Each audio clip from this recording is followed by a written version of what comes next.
Welcome. नमस्कार। आज हम लोग क्लास 9 के एक्सरसाइज 8.1 का क्वेश्चन नंबर 5 लेकर के आए हैं। कह रहा है किसी चतुर्भुज के विकर्ण बराबर और समद्विभाजित हो तो सिद्ध कीजिए कि वह एक वर्ग है। इसका प्रूफ देखिए हम यहां बना दिए, इसलिए बना दिए ताकि आपको छोटा वीडियो में एक बड़ा प्रश्न का सॉल्यूशन मिल जाए, है ना। आज इसको केवल हम लोग समझ लेते हैं, बाकी बना हुआ है। आप वीडियो को रोक रोक कर भी देखिए और इसको समझने का प्रयास कीजिए। देखिए इसमें कह रहा है कि AC और ये BD यानी विकर्ण बराबर है, और यहाँ यदि O ले लेते हैं तो इधर OA उधर OC बराबर है ना। इधर हो गया आपका OA, इधर हो गया आपका OC, ये बराबर है। इधर वाला OB, इधर वाला OD, ये बराबर है। देखिए दिया है AC बराबर BD, यानी ये AC और BD बराबर है। OA और OC ये बराबर है, OB और OD बराबर है। और ऐसा बराबर होने के कारण यहाँ सेंटर पर हर जगह 90 डिग्री का कोण बनेगा। इतना बात इसमें दिया हुआ है। सिद्ध करना है कि ये जो ABCD एक चतुर्भुज है, इसको आपको सिद्ध कर देना है कि एक वर्ग है। वर्ग साबित करने के लिए इसकी चारों भुजा को बराबर करना पड़ेगा। AB, BC, CD और AD ये चारों बराबर, और इसका प्रत्येक कोण 90 डिग्री साबित करना पड़ेगा। तो पहले इसकी भुजाओं को चारों को बराबर करते हैं, फिर इसके कोण को देखेंगे, प्रत्येक को 90 डिग्री लाएंगे। सबसे पहला काम देखिए, आपको ये वाला त्रिभुज और ये वाला त्रिभुज को करना है सर्वांशम। ठीक है, सर्वांशम करने के लिए इसका 3 और उसका 3 बराबर होना चाहिए। तो देखिए इस त्रिभुज का OA और उस त्रिभुज का OC बराबर है। OA बराबर OC दिया है, देखिए OA बराबर OC। फिर देखिए इस त्रिभुज का कोण 1, उस त्रिभुज का कोण 3, ये भी बराबर है। फिर सब अभिमुख कोण से बराबर हो जाए, 1 बराबर 3। फिर इस त्रिभुज का OB और उस त्रिभुज का OD बराबर है, OB बराबर OD, ये भी दिया हुआ है। देखिए OB बराबर OD बराबर है, तो 3 बराबर हो गया। SAS लग गया, और हमारा ऊपर वाला त्रिभुज और नीचे वाला त्रिभुज सर्वांगसम हो गया, AOB और इधर से COD सर्वांगसम।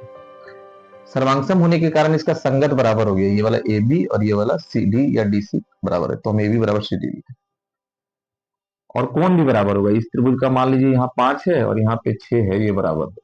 ये वाला यहाँ पे 7 मान लीजिए, यहाँ पे 8 मान लीजिए, ये भी बराबर, क्योंकि त्रिभुज सर्वांगसम तो each and everything are equal. इसको समीकरण 1 मान लीजिएगा। ये सारे बराबर कैसे होते हैं? CP/CT से। अब देखिए 5 बराबर 6 और 7 बराबर 8, 5 बराबर 6, 7 बराबर 8, ये जो बराबर हुए हैं ये कैसे कोण है? एकांतर कोण है, एकांतर कोण। और एकांतर कोण जब बराबर होता है तो रेखा समांतर होती है, और रेखा समांतर हो तो एकांतर कोण बराबर होता है। तो एकांतर कोण बराबर है, तो ये रेखा AB और ये AB और ये वाला BC या CD बराबर समांतर होगा, AB समांतर CD। यहाँ देखिए AB और CD बराबर भी है, और यहाँ देखिए AB और CD समांतर भी, यानी यही वाला भुजा इसके साथ बराबर भी हुआ और यही वाला भुजा इसके साथ समांतर भी हुआ। यही भुजा इसके साथ बराबर और यही भुजा इसके साथ समांतर। जब एक ही भुजा बराबर और समांतर हो जाती है तो वो सामान्य चतुर्भुज नहीं, वो समांतर चतुर्भुज बन जाता है। इसका मतलब ABCD कैसा चतुर्भुज है?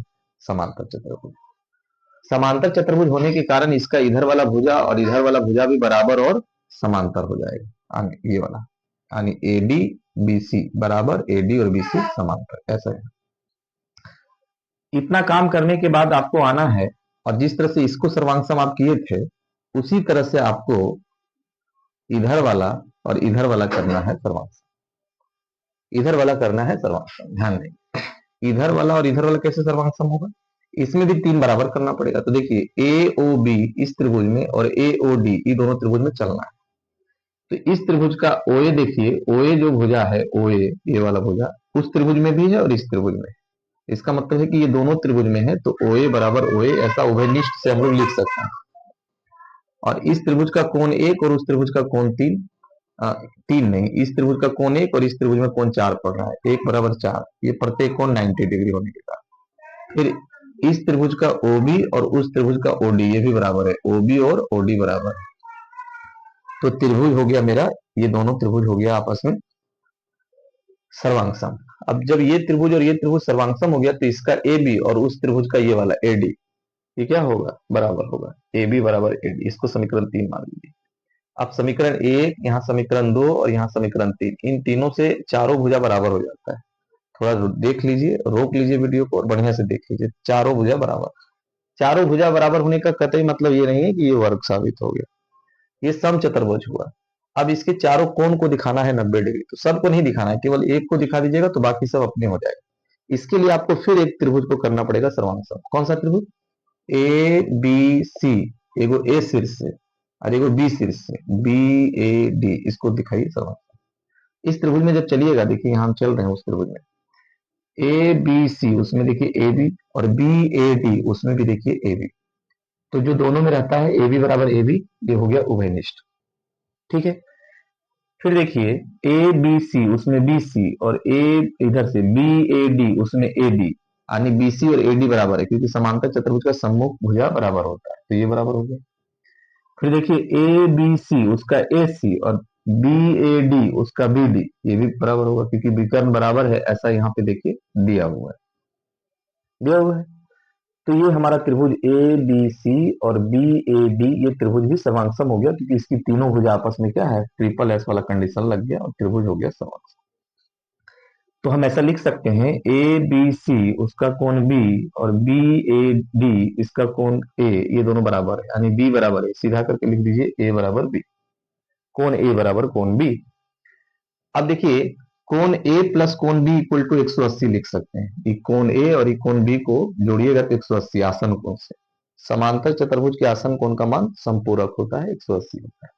फिर देखिए इस b के जगह पर, इस b की जगह पर हम a लिख दिए, क्योंकि a और b आपस में बराबर है, दोनों को जोड़ देंगे 2a हो जाएगा, 2 चला जाएगा इधर, कट गया, तो a बराबर आ गया 90, a 90 आ गया तो b भी 90 होगा, यानी a और b 90, दोनों a 90-90, a जब 90 तो c भी अब 90 होगा, सम्मुख कोण बराबर होता है, और b भी 90 है तो उसके सामने वाला d भी 90 है, इट मीन चारों 90 है, a कोण b कोण c कोण d सब 90 है, और चारों भुजा बराबर भी है, ऐसा यहाँ पे देखिए हम लोग साबित करके रखे हुए थे समीकरण 4 में।